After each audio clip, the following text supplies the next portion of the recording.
Howdy folks, AJ coming at you again, your resident vintage gamer, and it's beer 30.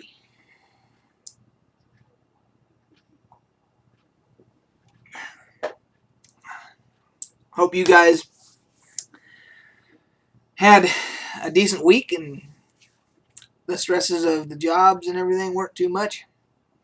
It's been a busy couple weeks for me, so um, that beer's hitting the spot right now. So today, I I kind of went a little bonkers and spent some money. Uh, as you can see there, you can see some of it. And here, all this, I went down to the my local game shop. We have a few of them around here, and I like to buy the old out of print stuff, the first and second edition, Dungeons and Dragons stuff, and Forgotten Realms, and Ravenloft, and all that kind of stuff. And well, they had a guy that just brought in a collection, and so I bought it.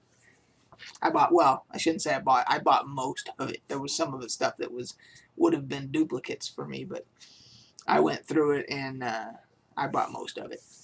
And yeah. So I just added a metric ass load of stuff to my collection.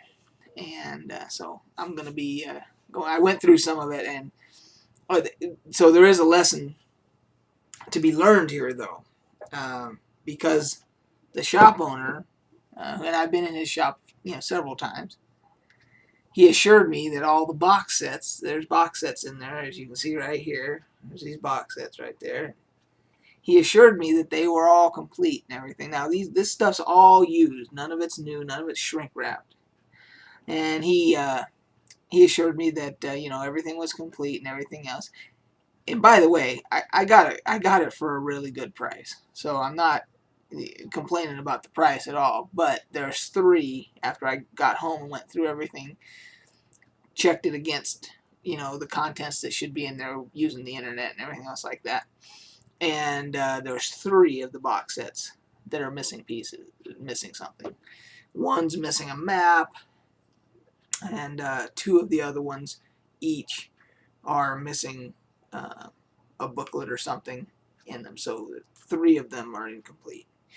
But even with that, I checked prices and everything else, and I got a good deal because we just threw out a number for everything I had on the table. It wasn't like he was going through and checking everything, piece by piece and everything, and he threw out a number and I threw out a number, and I still got a good deal on it. But lesson be learned.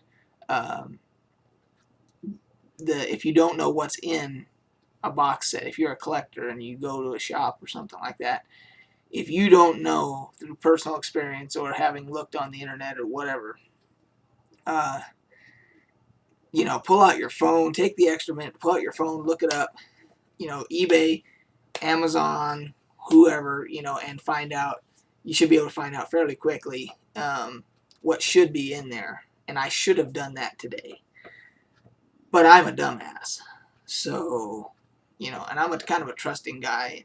And I don't think he intentionally was like trying to rip me off or anything else. I just don't think he ever took the time to look through when he bought the collection. I think he took the guy's word for it that was selling in the thing, that everything was in there. So anyway, caveat emptor. Let the buyer beware. So, but even don't feel bad because I got a good deal on it. So I'm not in any way upset about it at all. I would have been happier if everything would have been complete. But even with that, I still made out okay. So,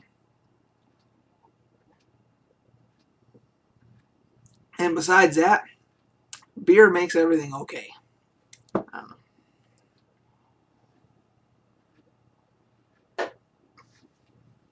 So, what else is going on in the gaming world? Let's see. Oh, Dead Island, Riptide, came out this week.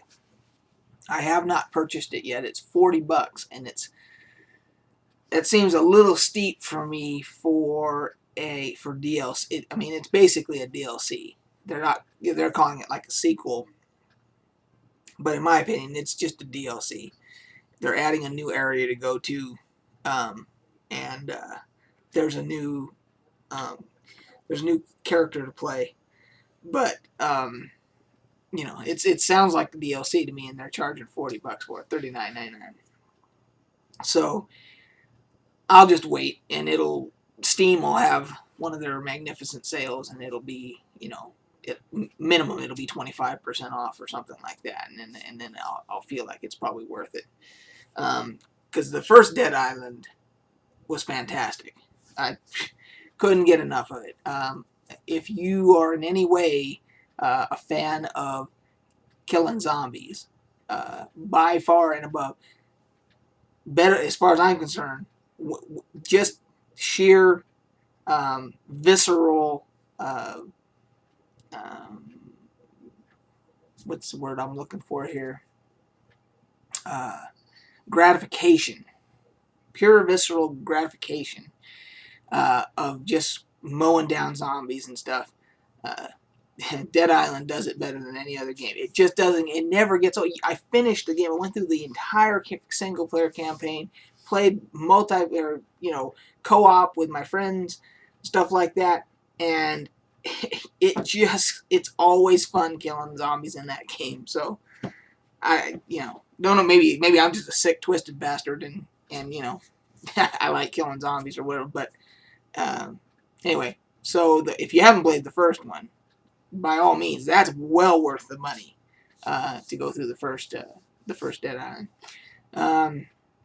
Anyway, and because this is beer 30, so I gotta talk about what today's selection is. Today, just so you know, I gotta explain something about Utah, where I live. You can buy beer in the supermarket, but it can't be more than 4% alcohol. So what you get is your Budweisers and Millers and all that crap and all that. And then you get a selection of, some microbrews that brew specifically at that alcohol content, just so they can sell in the stores and everything. But if you want anything higher than that, you have to go to one of our lovely state liquor stores, and they are expensive.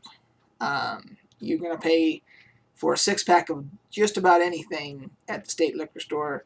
You're going to pay $2, $4, $6, $8, $10, between $9 and $12 for a 6-pack of anything. But today I decided to go and get a couple of different selections. And the one I'm trying right now is by one of our local breweries, Wasatch. And this one is the Wasatch White Label White Ale. Yep, Belgian style white ale. And if you've had Blue Moon, which I wouldn't call that a microbrew.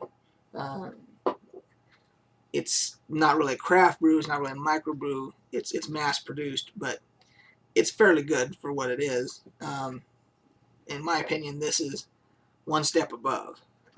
It's delicious, and it is 6% by volume. So this is a real beer.